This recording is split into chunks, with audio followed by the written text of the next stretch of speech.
We are dash on the phone, অর্থাৎ আমরা ফোনে কথা বলছি। এই শূন্য স্থানটিতে বলা ভার্বটি ব্যবহৃত হবে এবং বলা এর জন্য আমরা ব্যবহার করতে পারবো সে, টেল, স্পিক, টক। এই চারটি ইংরেজি শব্দেরই বাংলা অর্থ একই, বলা। কিন্তু পার্থক্য হলো বা যা সমস্যা তা হলো এই চারটি ভার্বের মধ্যে কখন কোনটা ব্যবহার করব। দৈনন্দিন জীবনে কথোপকথনে অথবা রিটেন ইংলিশে এই বলা ভার্বটির ব্যবহার অহরহ করে থাকি, কিন্তু আমরা এটার ভুলও করে থাকি হরমশাই। তাই আজকের এই ক্লাসে আমরা স্পষ্ট করে জেনে নেব, যেন আর ভুল না হয়, যে কখন, কিভাবে, কেন আমরা সে, টেল, স্পিক, টক এই ভিন্ন ভিন্ন ভার্বগুলি ভিন্ন ভিন্ন জায়গায় ব্যবহার করব। So my dear English learners, welcome to my video. After a long time, I have come again on online. Indeed, I have lost my inspiration. আমার উদ্দীপনা, অনুপ্রেরণা আমরা মাঝে মধ্যে হারিয়ে ফেলি। আসলে উদ্দীপনা, অনুপ্রেরণা আসে আপনাদের সাবস্ক্রিপশন, লাইক, কমেন্ট এবং শেয়ার থেকে। এবং সেটা যদি আমরা একটু কম পেয়ে থাকি, তাহলে আমরা ক্রিয়েটরগুলো হতাশ হয়ে পড়ি, মন ভেঙে যায়। তো এখন আমরা আসল পয়েন্টে আসি। আমরা মূলত এই শূন্যস্থানটিতে সে বলবো না টেল বলবো না স্পিক বলবো না টক বলবো, এটি সঠিক করার জন্য আমাদের নিচের এই চারটি সেন্টেন্স সম্বন্ধে আগে ডিটেইলস ধারণা থাকতে হবে। এই চারটি সেন্টেন্সকে যদি আমরা নিখুঁতভাবে বুঝে নিতে পারি, তাহলে উপরের প্রশ্নটির উত্তর খুব সহজ হবে। এবং আমার এই প্রশ্নটি আপনাদের জন্য রেখে দেওয়া। কি বুঝাতে পারলাম কিনা বা আপনারা বুঝতে পেরেছেন কিনা, সেটি যদি স্পষ্ট হয়ে যায়, তাহলে আপনারা কমেন্টে এই প্রশ্ন উত্তরটি লিখবেন। তো লেটস স্টার্ট। প্রথম sentence, she.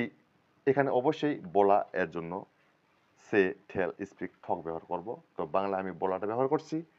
She dash that she was tired. সে বলল যে সে ছিল ক্লান্ত। লক্ষ্য করি এখানে সে বলল, এখানে বক্তা কিন্তু একটা স্টেট অর্থাৎ কোনো তথ্য প্রদান করছে। কি বলল? তার একটা স্টেট, তার একটা অবস্থা বোঝাচ্ছে যে সে ক্লান্ত। এখানে কিন্তু একটা তথ্য প্রদান করলো। কাকে বলল, কাদের মধ্যে বলল, এগুলো কোনো নির্দিষ্ট কোনোটাই নেই। তাহলে যখনই কোনো তথ্য প্রদান করা বুঝাবে, তখনই বলা এর জন্য আমরা ব্যবহার করতে পারবো সে। যখনই কোনো তথ্য প্রদান করবে, তখন বলা এর জন্য আমরা ব্যবহার করব সে। তাহলে প্রসঙ্গত কারণেই এই গ্যাপটিতে আমরা সে ভার্ব ব্যবহার করব। যেহেতু এটি নেরেশনের রুল এবং এখানে ওয়াজ রয়েছে, কাজে ভার্বটিকে আমরা সে এর পাস্ট টেন্স সেড ব্যবহার করলাম। এখানে আমাদের জানার বিষয় হলো যে তথ্য প্রদানকারী ভার্ব হলো সে। অপরপক্ষে যখন কাউকে কোনো কিছু বলবে, কি তথ্য দিল সেটা গৌণ বিষয়, মুখ্য বিষয় হলো কাকে বলল।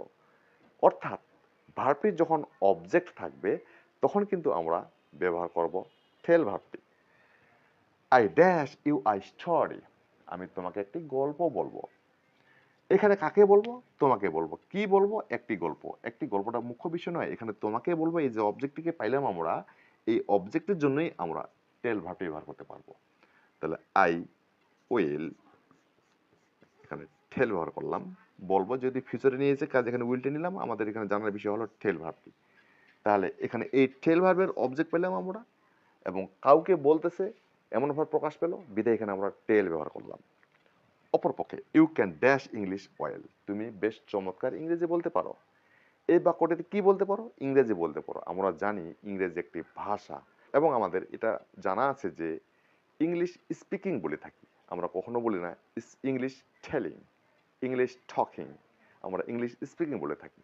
তাহলে অটোমেটিক্যালি আমরা জানলাম যে যখন কোনো ভাষা ব্যবহার করব, ভাষায় কথা বলা ব্যবহার করব, অথবা ভাষা সম্বন্ধে বলবো, তখনই আমরা স্পিক ভার্বটি ব্যবহার করব। তখনই স্পিক ভার্বটি আমরা ব্যবহার করে নেব। অপরপক্ষে we will dash about it later. এটা নিয়ে আমরা পরে কথা বলবো। এখানে কারা কারা কথা বলবো? তুমি, আমি, অথবা আমাদের চেয়ে আরো অনেকে রয়েছে। তাহলে এখানে বোঝা যাচ্ছে দুই বা ততোধিক ব্যক্তির মধ্যে কোনো বিষয় নিয়ে যখন আমরা কথা বলা বলি করব, কথোপকথন করব, তখনই আমরা ঠক ভাবটি ব্যবহার করব। তাহলে দুই বা ততোধিক ব্যক্তিকে নিয়ে কোনো বিষয়ের উপর যখন কথা বলা হবে, তখন আমরা ঠক বলবো। তাহলে উই উইল এখানে নিয়ে আসলাম ঠক। We will talk about it later. এটা নিয়ে আমরা পরে কথা বলবো। তাহলে পরিশেষে আমরা জানলাম বলা এর জন্য আমরা 4টি ইংরেজি শব্দ ব্যবহার করতে পারি। সে, টেল, স্পিক, টক।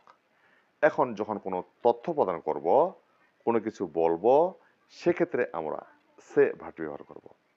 যখন আমরা কাউকে কোনো কিছু বলবো, তখন কিন্তু আমরা টেল ব্যবহার করতে পারবো। অপরপক্ষে ভাষা বলার ক্ষেত্রে আমরা স্পিক এবং অনেকের মধ্যে কথা বলার জন্য আমরা টক ব্যবহার করব। So my dear English learners, thank you very much for watching my video. If you have learned something from this video and if you are new to my channel, please subscribe my channel and inspire me by sharing, liking and commenting my video. Bye.